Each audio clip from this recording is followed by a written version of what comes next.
Everything has an image, and the nature of the image is energy, with the core of this energy being the greatest creator.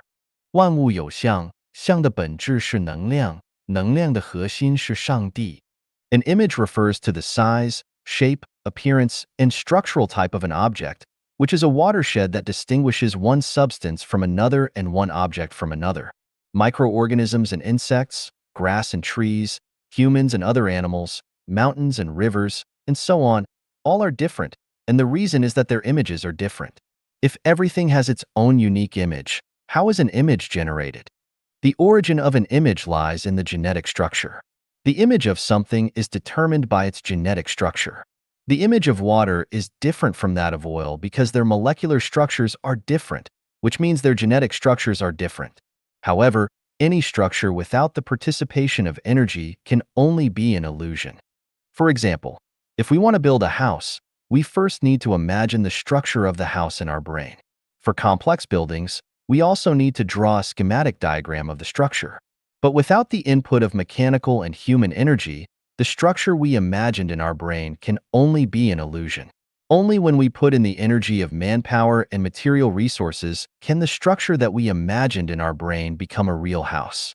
A seed can only become a plant after absorbing nutrients and water from the soil and heat and light from the sun. A fertilized egg in the mother's womb can only develop into an animal with a head and feet if it is constantly supplied with nutritional energy.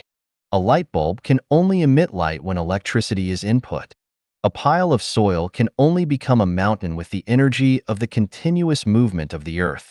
A river can only become a raging torrent with the energy of thousands of streams.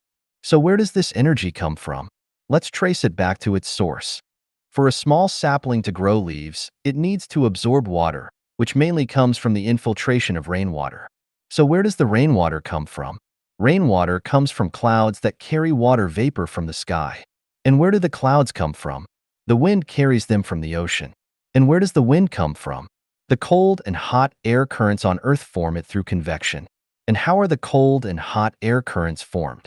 They are formed because the surface of the Earth continuously gains and loses solar energy as it rotates, ignoring factors such as lunar gravity.